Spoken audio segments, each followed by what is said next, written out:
Welcome to Make a Path Presents. My name is Ronnie Hayes, and today we're going to talk about the credibility of the Walking Dead TV show. Now, since the fake-out death of Glenn, there's been a little bit of an outrage for some fans. Now, a lot of fans have commented that they don't care as long as Glenn is alive because they love the character. Then there's a lot of fans that say, I don't care because that wasn't a good enough death for Glenn, so I don't care that they faked this out as long as he's alive and everything like that. And then you have some fans that just downright do not accept it. Now, there are a portion of those fans, whether they like to hear it or not, that only say that because they're being stubborn and a little mad that they were, telling people, oh, you're an idiot, he's 100% dead. Now, that's a small fraction of you, so before you start hitting that dislike button, that is only a small fraction of you, but there are people that are pissed off that they were wrong. Same way it would be if there's people that, if he did die, people like me saying he lived, some of us would have been pissed that he didn't live. That's just going to happen when people are speculating and they're wrong. But there are fans that love what they did. I am in the category where I absolutely love what they did. First off, I made a previous video talking about what is important and why it was genius to do this, because it was a risky move. Anytime you're gonna piss off a large portion of your fan base or potentially piss them off, it's a risky business. Now, because this is people's jobs on the line. If this went very wrong, people could have lost their jobs over this. Real talk, However, I thought this was absolutely great, mostly because of the fact that when Maggie was in the sewer and she was talking about him leaving and not knowing what happened to him out there, not knowing if he's alive, not knowing if he's dead, and Maggie was feeling the exact emotions that us fans were feeling. And I thought that alone was worth the fake out. Not only that, a lot of fans are calling it cheap or, the cheap way out. And I sit there and I'm like, man, it wasn't the cheap and easy way to take because of choreographing how that went down. Now, yes, I say they van dropped the fall. I mean, it's kind of hard to argue that because I looked at the angle when they fell. It's kind of weird how Glenn ended up, how Nicholas landed is how Glenn should have fell. Now, I see I see how it looks where when Glenn fell down, it looks like Glenn fell and shifted or turned, but we see him, almost just within a few feet of the ground when he's falling. If they would have edited that a little bit different and give a little more room for him to twist when he fell or fall a different way, or like I said in my afterthoughts video, simple solution, put a second dumpster there. That would have just solved it all. You wouldn't have to play around with angles and how he fell. Just stick 2 dumpsters in the alleyway. I've seen tons of alleyways that have multiple dumpsters. It's not, a weird thing to see that. Anyhow, yeah, so there were some things I don't mind if fans say that is wrong. They van dropped his fall. I don't mind that at all because I feel that way, that there was some mistakes made. But the fake out death, I'm reserving my main video for this Glenn discussion for the end of season 6. I might even hold off until season 7 because the biggest complaint I see with fans as far as the credibility goes is them killing off characters. Now, one thing I've seen a lot of fans talking about a certain character on Game of Thrones. They're like, see, Game of Thrones has balls because they killed off so-and-so. And then Game of Thrones just released this teaser or some hints are going on that so-and-so might not actually be dead. And chances are that's what's going to happen. Now, I'm not caught up with Game of Thrones, so I don't know. But if it does happen, that kind of renders that argument a little mute. Now, as far as The Walking Dead not having balls to kill off one of their main characters, that's a little too early to be playing that card because with the announcement of Negan, we know somebody major is going to die. With No Way Out coming back, the conclusion of No Way Out coming back in episode 9, we know there's going to be deaths. pretty brutal and dark. I think Scott Gimple was quoted as saying it's the most fucked up episode they've ever made on The Walking Dead. Now I know a lot of fans are pissed that it was a miracle that Glenn came out. They call it cheap, and if you simply go on YouTube and type in, I don't know, miracles, and start looking through some videos, I found that it's pretty funny how we can see, and let's not get into them being, divine intervention or actual miracles from God. Let's just get into the simple fact that everything played out to where someone almost died but got out of it. Like there was a truck that was hanging off a cliff and a guy just gets out of it as the truck falls, like within seconds. When that happens on a TV show or a movie, we scoff at it. Oh, it's movies, damn Hollywood. When we see somebody who's, facing a life or death situation and they just by the skin of their teeth, they say, they just get out of it. On TV, we mock that. In real life, we are like, holy shit, that was a miracle. So my point there is, Glenn, the walkers didn't need his legs. You can call that a freak accident, freak occurrence, whatever. I mean, he's lucky, and it's a miracle for him. They didn't start chomping on his legs. But seeing as the walkers attacked the flesh, and they already had immediately started tearing open Nicholas's body, I can see that their scent led them to that area, which in turn saved Glenn's legs specifically. So if you wanted to be a big geek and break down the science of how the walkers operate or function, it makes sense in that aspect. Now I know people tend to not want to break things down. Like they will sit there and dissect the fall and the way he fell, but then when it comes to an argument and being like, well, they are highly attracted to the smell of blood and flesh and everything.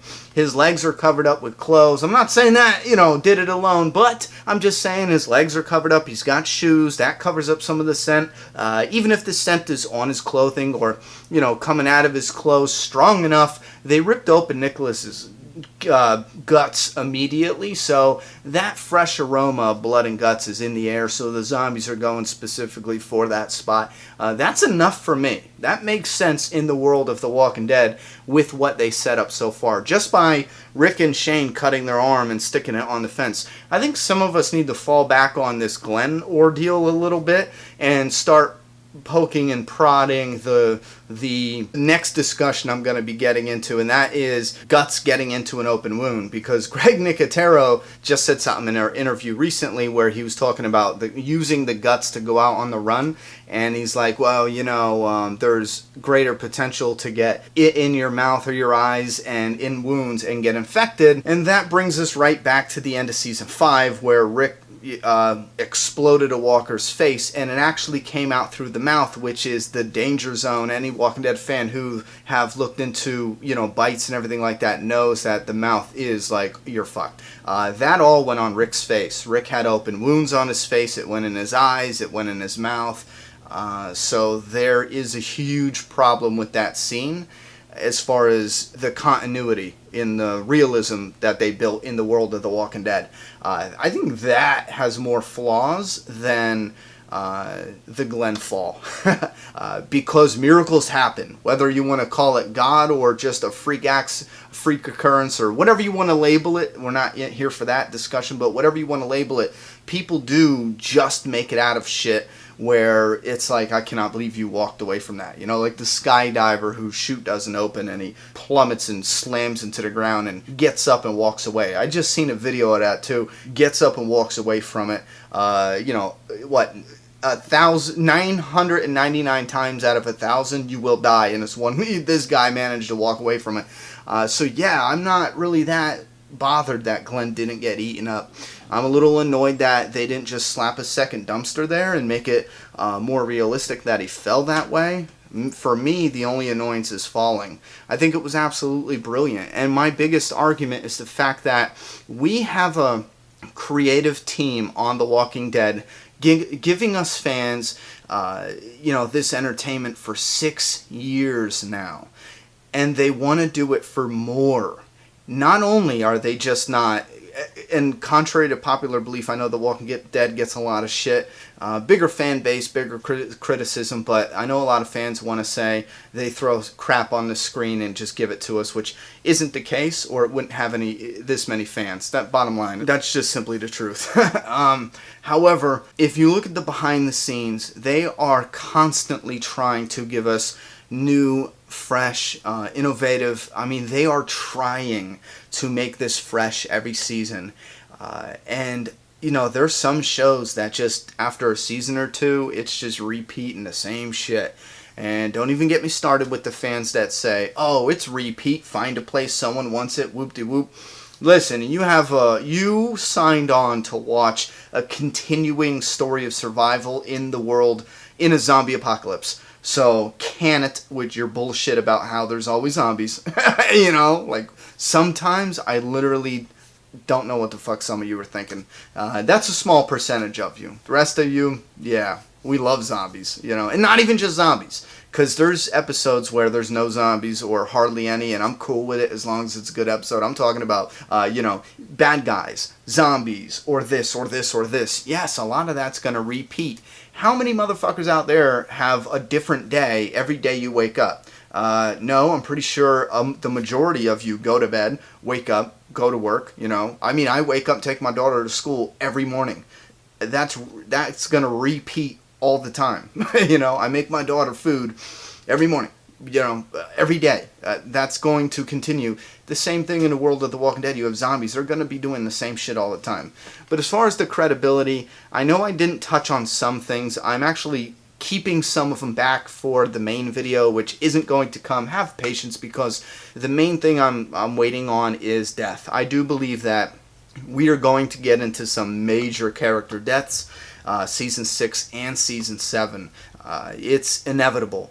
Now, when I get a little annoyed when the fan base pulls this bullshit where, oh, The Walking Dead doesn't have balls to kill a character. They don't have balls. Look at Glenn. Glenn's scene wasn't about, you know, not having the balls to kill him. It wasn't about, oh, look, you know, they faked this for a couple episodes and whatever. It wasn't to fake us out to think they had balls, for 2 episodes, that they would kill a character. They will kill a character. My main argument with the fans that want them to always kill a character, you know, a main character, is the fact that how long after? I got in a discussion with a fan. If you're the fan, I apologize for bringing this up and not remembering your name. I have so many discussions a day, but we had a conversation, and I said, okay, if they kill a main character, how long is it going to be until you ask them to kill another main character? How long is your bloodthirst going to, you know, hold out until you demand another sacrifice of a main character? And that's a good question I want to leave you guys with, especially the fans that demand main deaths. It seems like all the time. I want to know, how long after? Is it one main death a season? Is it one main death every, you know, 6 episodes? Because let's look at the reality of a TV show. If they don't build up characters, because I've seen fans do this, where they demand a main character die, at least, and I've seen this, twice a season. It might be just once a season, but I'm just saying, twice a season, once a season, yet I've seen that same person, sometimes in the same argument, say that they don't care about these new characters. How are they supposed to build up new main characters and replenish the main character pool as they're killing off the main characters, giving you the death that you want? I mean, it's sometimes it gets so frustrating that us fans don't understand the bigger picture at times, and not all of us. It's just some of us. It's like, give me a lot of death, fuck the new guys. Wait a minute. Oh shit. All the main characters are dead? What do we do now? You know? What now? So my argument is, fall back, think about it. If you want more death on The Walking Dead as far as the main characters, think about what that does to the main story. And I've seen people say they should just end the story already, get a lot of death on screen, and stop with it, which I'm sorry, I'll right now I'll say that's ridiculous. I'm not even counting you. I don't know what planet you're on, but when you're a fan of something, as long as it's good, and I still see this show as good, I don't understand why you would want it to just stop, especially when we're getting into, some epic storylines from the comic. I don't know why you'd want to call it quits. Sometimes, and I've had to learn this too as a fan, there's times where I'm like, man, fuck this. No, I don't like this. And it takes me a moment to become self-aware and be like, you know what? Well, why don't I like that? Well, what would be the cause and effect of me getting my way? And then I have to think about that clearly, because if we do demand, a main character to die every season, we also have to give them the opportunity to build up main characters. We also have to ask ourselves, is this going to hold up story-wise? Because I'll tell you right now, I would rather watch 2 seasons with no main character deaths whatsoever and get a 3rd season where we have 7 main character deaths, as long as the story was triumphant in all 3 seasons. If they said, we have this story, we are saving our characters for all-out war, and when we put all-out war on screen, it's going to be like a real battle. A lot of people are going to lose their lives. I'm good. They don't even need to kill any other characters from this point on. Just the one for the big Negan scene. Other than that, save them for all-out war. As long as the story isn't negatively affected by holding the deaths off. If the story is better without the death and then save the death for the right time, that's perfect. It's the same with the fans of Game of Thrones. If you were to demand all the deaths early, then certain characters wouldn't have been in the Red Wedding. See what I'm saying? So sometimes we just have to wait it out a bit. They will give us those deaths. We just have to wait and trust in the writers, But I'm not saying everything is perfect and golden in the world of The Walking Dead. I'm just saying, before you demand something, take a moment and think, wow, what's the future of that? How is the story going? And then if you're still right and you're like, no, it would be good, then go ahead and share. But if not, if you sit back and think, man, you know what? Yeah, I'm kind of asking for death all the time and that would affect the story in a negative way, I'm going to fall back. But listen, let me know down there if you want death on The Walking Dead. How much is too much, and how many deaths do you think is a good number, roundabout, per season?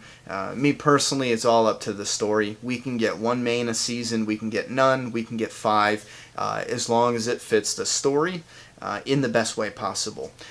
That's all I got to say about this. Please leave your thoughts and opinions in that comment box. And I know we kind of strayed off course as far as the credibility on The Walking Dead, but if you take everything I've said and applied it to that, the fact that I don't believe the show lost any credibility in my eyes at all with the Glenn fake out, and then you look at the aspect or the my opinions on when is the right time and the wrong time to kill off characters and how the story is the most important thing, that all adds on. It's all same part of the conversation, you know what I mean? It just might seem off track a little bit. But anyway, thoughts and opinions down in that comment box. I'm done talking. It's your turn. Subscribe now.